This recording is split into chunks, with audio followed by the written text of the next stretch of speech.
Bienvenue sur la chaîne. Aujourd'hui, je vais vous montrer comment préparer votre PC pour l'arrivée de Windows 12. Vous allez voir, on a à peine quelques minutes. Vous saurez si votre PC est compatible, comment l'optimiser et comment éviter les mauvaises surprises le jour de la mise à niveau. Restez là bien jusqu'à la fin, j'ai une checklist complète pour vous.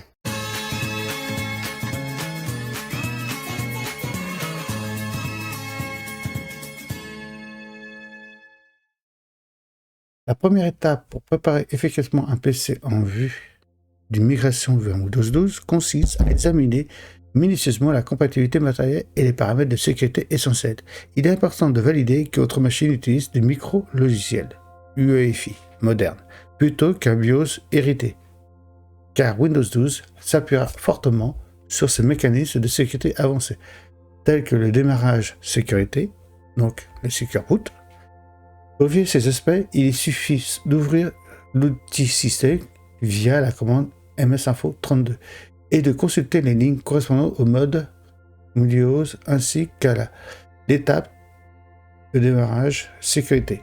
Si votre PC fonctionne encore en mode Legacy ou si le Secure Boot est désactivé, une modification dans l'interface UEFI BIOS sera requise, généralement via les touches F2 supprime ou échappe au démarrage. Donc c'est dans le BIOS qu'il faudra modifier. Donc vous faire voir. Donc on commence donc par l'essentiel. Donc vérifiez sur votre PC pour accueillir Windows 12. Donc on va vous appuyer sur Windows R. Puis vous tapez. Donc je vais vous faire voir Windows R. Je vais faire un Windows R. Hop. Vous tapez msinfo32. Vous faites OK. À ce moment, vous allez avoir cette fenêtre-là qui va apparaître. Dans cette fenêtre, on va regarder trois informations cruciales qu'on va pu voir. Donc, on va voir les trois informations cruciales. Si le mode MSInfo, donc l'UEFI, s'il est là, Secure Boot, s'il est activé, là, vous voyez, on va faire ça. On va regarder celle-là. Donc, on va regarder donc, le mode BIOS qui doit être indiqué UEFI. Donc, on cherche mode BIOS. Voilà, il est là, BIOS, vous voyez, il y a marqué UEFI, c'est bon. Est-ce que l'état de Secure Boot est activé? Donc on va chercher le mode Secure Boot. État de démarrage sécurité, voilà. Le démarrage de sécurité, il est désactivé. Mais vous voyez, s'il était activé, il devrait être actif. Donc à ce moment, il faut rentrer dans le BIOS. D'accord? Et bien sûr, l'état de sécurité doit être activé. Et on peut voir plus bas la quantité de mémoire RAM ainsi que l'espace de stockage disponible. Si tout est bon, parfait. Votre PC est déjà sur la bonne voie. Ça, on va regarder. Vous pouvez voir la quantité de RAM. Vous l'avez là.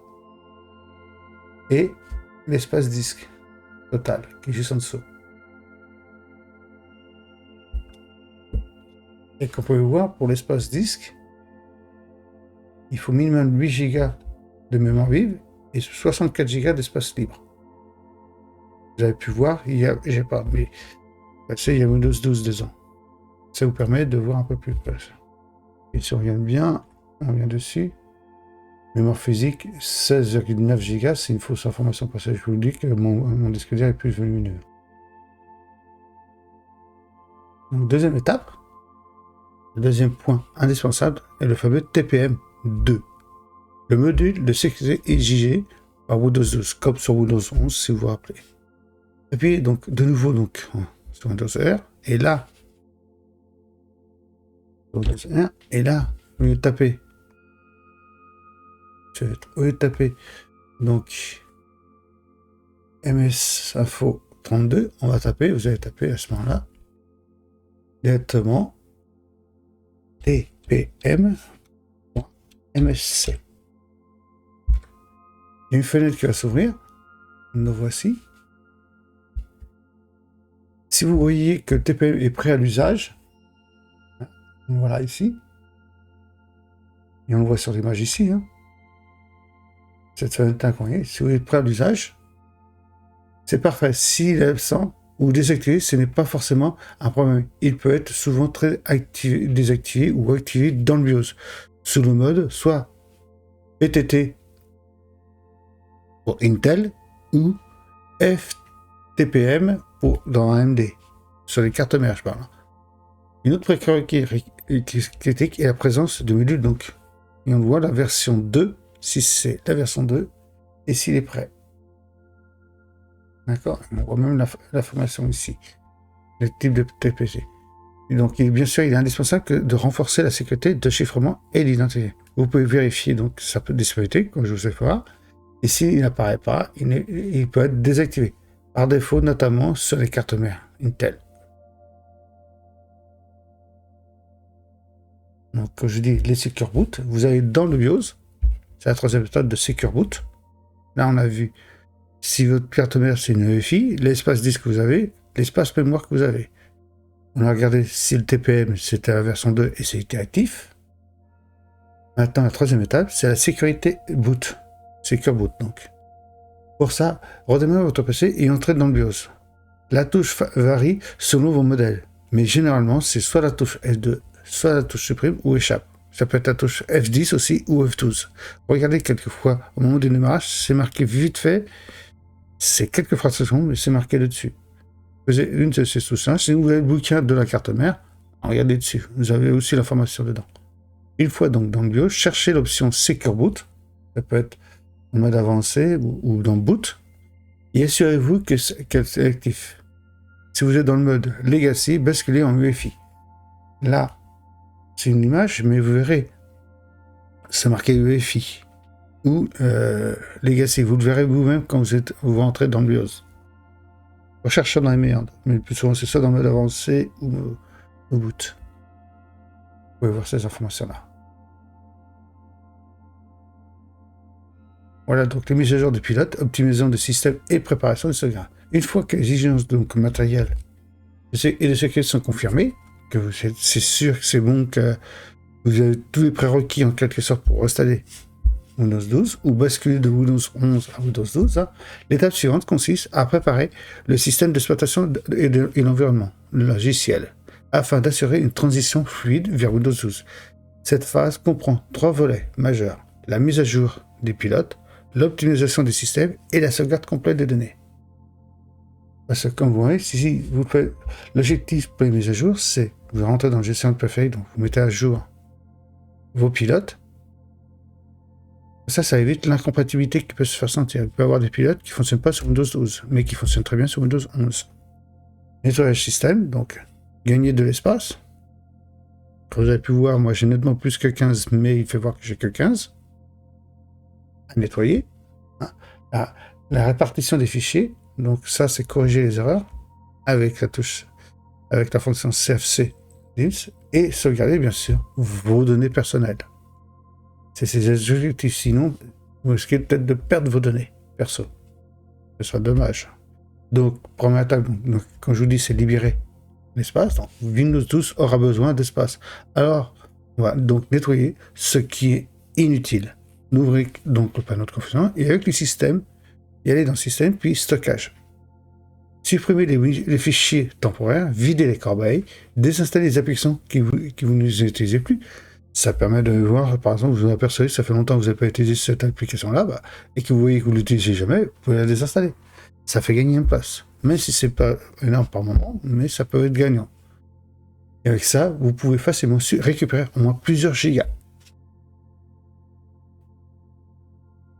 On continue donc sur les pilotes que je disais. Faire un clic droit sur le menu démarrage et ouvrir le gestionnaire périphérique. Vérifiez que votre carte mère, votre chipset et votre carte réseau n'affichent pas d'avertissement. Je prends l'exclamation par exemple. Et n'oubliez pas, pour les cartes graphiques, allez directement dans les applications. L'application directe. Par exemple, NVIDIA, vous avez une application NVIDIA. Sinon, vous allez directement sur le site. Alors, directement sur les applications. Donc. Et pour télécharger la dernière version. Donc, qu'est-ce qu'il faut? Faut regarder. Soit vous lancez Windows INDAP et vous avez quelquefois dans les options facultatives, les applications peuvent être là. Les mises à jour des pilotes. S'ils ne trouvent pas dans le gestionnaire périphérique, si dans Windows INDAP, il ne référence pas vos pilotes en question, allez directement sur le site du fabricant direct et téléchargez les dernières versions pour les installer pour être le plus à jour possible vis-à-vis des pilotes. Surtout vis-à-vis de la carte graphique elle-même et la carte mère. Enfin, en général, tous les pilotes. Bien sûr, pensez à la sauvegarde. Donc, préparez la sauvegarde, enfin, une sauvegarde complète. Pas juste un peu. Donc, continuez à une étape non négligeable. En toute évolution majeure d'un système, cela peut se faire via OneDrive pour les documents critiques, ou un disque dur externe pour une copie hors ligne, ou un logiciel spécifique pour créer une image système intégrale. Comme ça vous permet de revenir en arrière. Hein. Si vous voulez sauvegarder, faire une image disque, hein, on appelle ça. J'ai fait une vidéo là-dessus qui explique comment il faut faire. Je pourrais vous la mettre en pièce jointe dans les commentaires de cette vidéo. Et en cas de problème, durant la mise à niveau, cette image permettra de restaurer l'environnement précédent. Quelques minutes. Une préparation logicielle rigoureuse garantit de la migration vers Windows 12. Effectivement, en toute sécurité, avec un risque minimum de perte de données ou d'incompatibilité logicielle, tout en assurant que votre PC démarre sur la nouvelle version dans des conditions optimales plutôt. C'est pour ça que pensez à sauvegarder vos favoris, vos licences si vous avez, etc. J'ai fait des vidéos, ne serait-ce pour récupérer la licence Office ou la licence Windows. Vous avez des petits utilitaires qui permettent de récupérer tout ça pour vous aider. Utilisez un disque dur, bien sûr.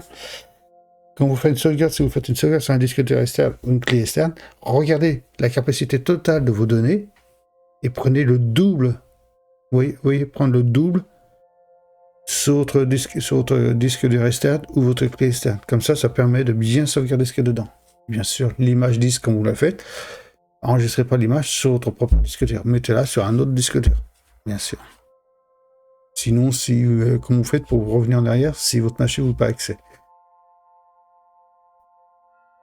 Bien sûr, donc, les mises à jour que j'ai logiciel, donc facultatif, hein, mais comme je disais, donc, il faudra penser donc à faire ces mises à jour de Windows sur tous les jours. Hein. Donc, sur Windows, une tape les mises à jour générales, la mise à jour facultative, ce que j'ai expliqué, ou qui peut avoir des pilotes à intégrer, et bien sûr, redémarrer le PC pour que ce soit propre. Donc, optimisation finale. Donc. Ensuite, une utilisation globale du système est recommandée. Cela inclut la réparation des fichiers système même si votre PC fonctionne bien. C'est pas grave. Lancez la commande cfc/dism hein, et pour éliminer d'éventuelles corruptions. Et également être judicieux d'exécuter un nettoyage du cache de Microsoft Store. Et pour le disque dur mécanique de lancer une défragmentation. Si oui, je vous fasse des vidéos spécifiques pour ça, de défragmentation, je crois que j'ai fait une vidéo là-dessus. Je la mettrai en copie aussi dans le commentaire. Et pour Microsoft Store, si vous voulez que je vous fasse une vidéo comment faire pour vider le cache de Microsoft Store, dites-le moi dans les commentaires, je me ferai un plaisir de faire cette vidéo pour ça. Bien sûr, comme pour voir, c'est une vidéo rapide, c'est sur Windows 12, parce qu'on est en tout début. Et il est prévu normalement que Windows 12 sort à la fin de l'année 2026, soit début de l'année 2027. Il n'y a pas de date précise à l'heure actuelle. C'est pas connu. Il n'y a pas de date à proprement parler. Mais préparez-vous, comme ça vous savez que votre PC est là. Vous serez tranquille le jour J si vous basculez sur Windows 12, bien sûr. Il n'y aura pas grand-chose. Vous avez vu ce que j'ai pu voir. Il n'y a pas grand-chose qui change entre Windows 11 et Windows 12. Hein. Et donc voilà. En quelques minutes, on a passé en revue tout ce qu'il faut pour préparer correctement votre PC à Windows 12. On a évité la compatibilité. La TPM2, si vous êtes sur Windows 11, automatiquement, vous êtes sur TPM2, le circuit boot est mis en place. Là, vous avez libéré de l'espace disque qu'il faut. Les mises à jour du pilote sont faites. Sécurisez vos données avec une sauvegarde et appliquez dans les dernières optimisations ce qu'on a fait. Donc le résultat, un PC propre, sécurité, est prêt pour la prochaine version de Windows, sans stress le jour de la mise à jour. Si cette vidéo vous a aidé, pensez à mettre un pouce, à vous abonner pour ne rien rater, et dites-moi en commentaire, est-ce que votre PC est compatible Windows 12 ? À bientôt, ça peut être intéressant bien sûr, donc à bientôt dans les prochaines vidéos. À très vite, merci, au revoir.